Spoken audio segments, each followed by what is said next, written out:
How to get the $2,000 for free and what the $107 billion stimulus package will do for you and how it affects you. Hey everyone, it's John Lee, also known as the Property Shark. Welcome back to my channel.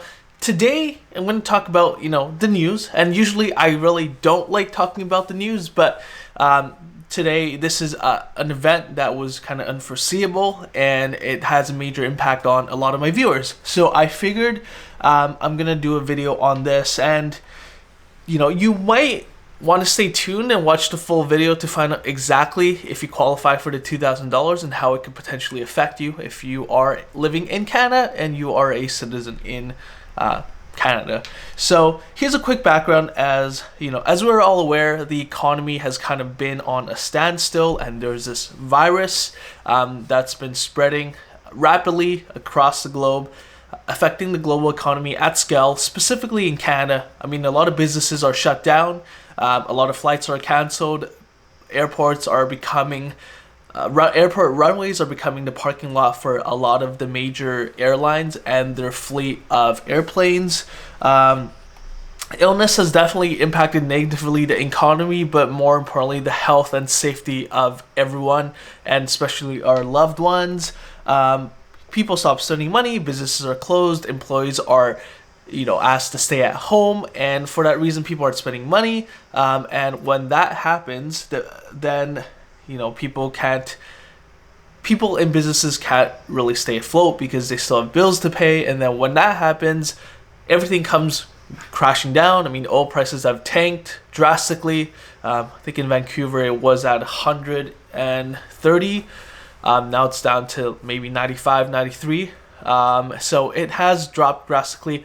Financial markets, stock markets have corrected drastically, as we all know. TSX in Canada, Toronto Stock Exchange, S&P 500, the Dow Jones Industrial, NASDAQ Composite Index have all corrected and dropped drastically, and this creates a ripple effect across the entire world. Now, the Canadian government and Parliament have been working on a stimulus package that would help keep everything running, and in hopes of really stabilizing the markets. They've already passed the bill to divert millions of dollars to funding and research for a cure of the COVID-19, as well as to infuse some money back into the healthcare system to make sure that we can help contaminate this virus. Other than that, what I know for a fact is that the stimulus package just passed on March 25th, a staggering amount of $107 billion. Now, they did increase that amount from $82 billion initially. Again, we just know that it just passed on March 25th, but the details won't be released until mid-April, so you definitely stay tuned for that. I'll definitely make another video to go in depth of the exact benefits and who would be able to benefit from this emergency fund. So that's a lot of money if you really think about it. And with this money back in the economy, some of it goes back into your pockets. And this is kind of, again, the outline and plan that was agreed upon, and how it affects everyone moving forward. So to get your hands on the $2,000, that's important, because any money that you can put back into your pockets would help you in the long run, and potentially you can put that money back into your trading account and open a Questrade trading account and start trading and take advantage of the financial markets, or you could also give this video a thumbs up and like to help boost the YouTube algorithm if you found value. So let's talk about how exactly a stimulus package works. Now, I give the analogy of taking antibiotics to fight off a cold or virus. And so in this case, the antibiotics would be the stimulus package, and the cold or virus would be the Canadian economy. And because of what's going on in uncertainty, ambiguity, and the faltering economy, the government believes that by pumping money back into the economy, this will help stabilize the money. Stabilize the market, stabilize the economy, and give people a peace of mind. Hopefully allow them to regain confidence in the market, but most importantly to prevent a worse recession. So those are kind of reasons why this stimulus package came about. And they have a couple of ways of really doing it effectively. One way is to lower the interest rates. Again, we've seen that drastically occurring.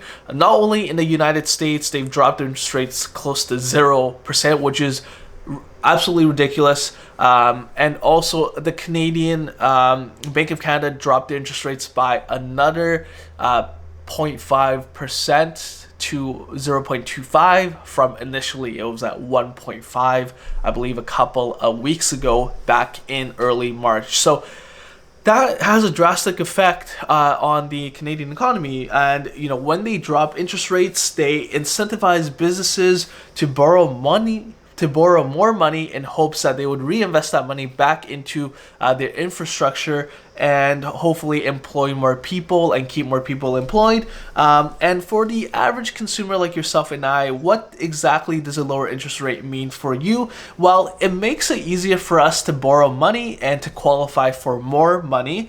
And also it could really allow us to get into a bad habit of overspending money that we don't have simply because interest rates are so low. So that's definitely one thing to watch out for as well, is you want to make sure that you don't overspend, because whenever the interest rate picks up back again, you don't want to be caught in a situation where all of a sudden you are stuck with an enormous amount of debt, but also a super ridiculous high interest rate that you just can't pay off. Like, it's just physically impossible. So that's also important to watch out. Now, the second thing that they do to really stimulate the economy, we call it the fiscal stimulus. And what it does is, essentially what happens is the banks stop lending money. And here's why: because they simply don't want to take on more risk, as they know for a fact that no one is spending that money. So how it works is every time you go to the banks and they give you a loan, whether that's for your business or for your mortgage payments, the banks would actually resell that loan package to someone else who would buy it, and they would essentially, the interest that you're paying, they would collect it. So they would collect it as interest that you pay. And the problem is the banks are hesitant to lend out money right now because they know that not a lot of people are willing to buy the loans that they lend out. And to counter that, either the banks will choose to hike up your interest rates, and that's what they've kind of been doing. On the mortgage side of things, your interest rates have actually gone up since the Bank of Canada dropped their interest rates.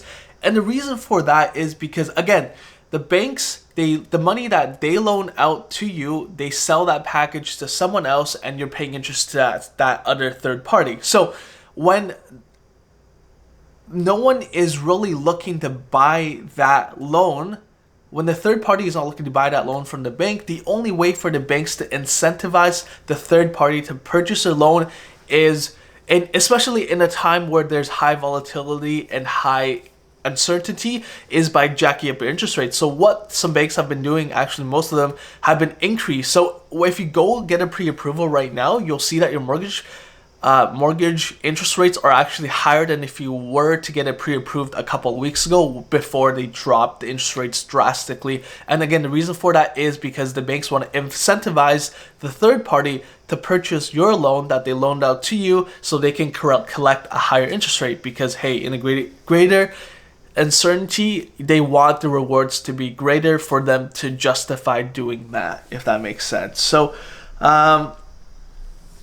that's why, again, here's why, and for this reason, this is where the Canadian government steps in, and they say that, they will just guarantee all the loans that are given out by the banks, just in case people default on them, and that is kind of what a stimulus package is. It's a guarantee from the Canadian government to back up these banks, so they can continuously to support the people in the economy who want to move forward and purchase properties and take out a loan from the banks. And so the third party now becomes the Canadian government, and that is also part of the stimulus package that was proposed and approved on March 25th for that specific reason. And now, just to give you an idea, the Canadian public debt, which is the national debt of Canada, is actually close to $768 billion back in 2018. And 27% of the ownership of the debt is actually foreign, and the rest of it is dispersed amongst the provincial and federal government across Canada.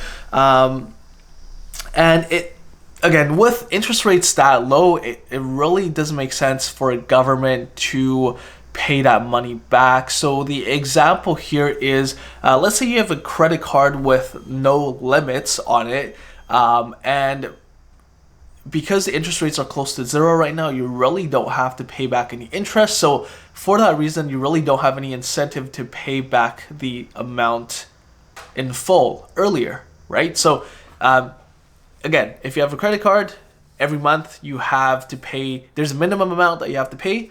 On top of that, it's recommended that you pay the full amount, because if you don't pay the full amount, then they charge higher interest on you. But if the interest rates are close to zero, then that means, hey, I don't have to overpay for the amount that I'm owing, and I also don't have to pay the full amount. So again, if you're like me, you most likely pay the minimum balance and just keep it going, because there's no undefined term that you have to pay that money out. And that's exactly kind of what the government is doing, because essentially the money that they're borrowing from the stimulus package is borrowed from the government, and they have to pay the government back, if that kind of makes sense. So again, with the lower interest rates, it really doesn't make sense, and there's no sense of urgency. There's no deadline for them to pay back the amount that they borrowed from the government. So that's why they're able to draw out massive amounts of money at a time to help, boost the economy and inject money back into the economy. So let's break down the $107 billion. Let's break down this stimulus package. They call it the Canada Emergency Response Fund. So the new Canadian Emergency Response Fund. And this is to counter and to address the concerns of the virus that's been spreading around. So what this $107 billion stimulus package is really about, it breaks down into two core components. So $52 billion direct to support Canadians hit by the COVID-19 outbreak. Initially, that amount was at $28 billion, if I remember correctly, and the other $55 billion is put towards tax deferrals. So how the stimulus package affects you and how to get the $2,000. So essentially, again, most of the money, $52 billion, is direct to consumers to support Canadians who are affected. So the new Canada Emergency Response Benefit Plan, it provides a taxable benefit of $2,000 over a 4-month period if you qualify. And these are the qualifications that you must meet one way or another to apply and get this amount. So again, workers who can't work because of the COVID-19 situation, workers who are sick and quarantined or are taking care of a family member who is sick and quarantined, working parents who are unable to go to work and are not getting paid because their kids can't go to daycare or school and have to be at home to take care of the kids, workers that are unemployed but are employed but have no pay, and essentially the employer says, why don't you go home and rest because there's really no work for you to do, but you're still employed. So those people can apply as well. And also, last but not least, I think this is fantastic, especially for you if you're a small business owner or if you're self-employed. Like myself, we don't have employment insurance, but not to worry. With this new Canadian benefits program, you would potentially be able to qualify and get $2,000 for 4 months if your work, including contract workers, if your work has been drastically affected by COVID-19. And, I would say one way or another, if you're anything relating to the service industry, if you're self-employed, you would be affected by this because, service-based, face-to-face, a lot of things are kind of put on halt, and you really can't carry out business as normal. So again, the finer details will be provided early to mid-April, and right now this is just a proposed plan that's kind of going out.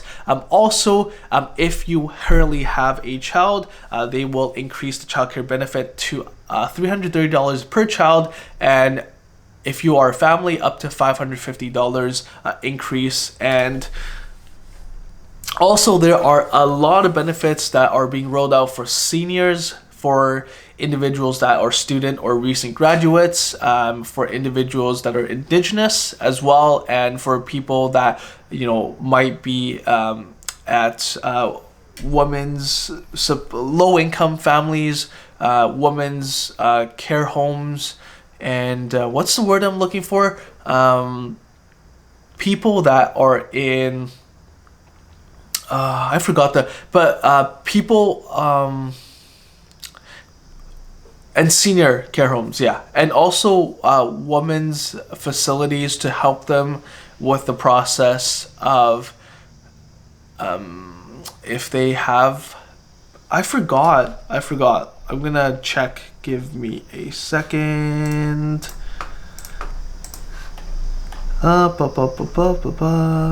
Indigenous community. And I'll link all the links down below, but yeah, lower income as well, and yeah. Anyways, woman. There's parts of it is going to help risk at homelessness. Women's shelter, sexual assault centers, you're going to be getting funding as well from the government, according to this proposed plan. So this is really important because most of the money are going back to the Canadians that are greatly affected, just like myself. And it's really important that we look at this and we see how the markets have been affected by it.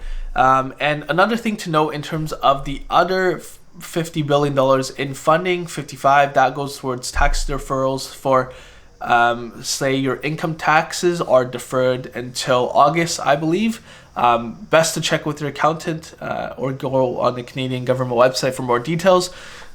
But for a fact, your taxes are deferred, and also mortgage payments are suspended or pushed back for the foreseeable future. Again, consult with your mortgage broker if you currently have a mortgage as well. And quite honestly, the stock markets have rebounded, and it shows great signs that consumers have gained a little bit of confidence back in the economy. The TSX climbed from a low of 11,213 points up into a high of 13,612, and it has corrected down to about 12,800 just during this week, when the Feds and the Canadian government has announced this proposed Canadian emergency benefit program to help boost the economy and to give that money back to the Canadians who need it the most.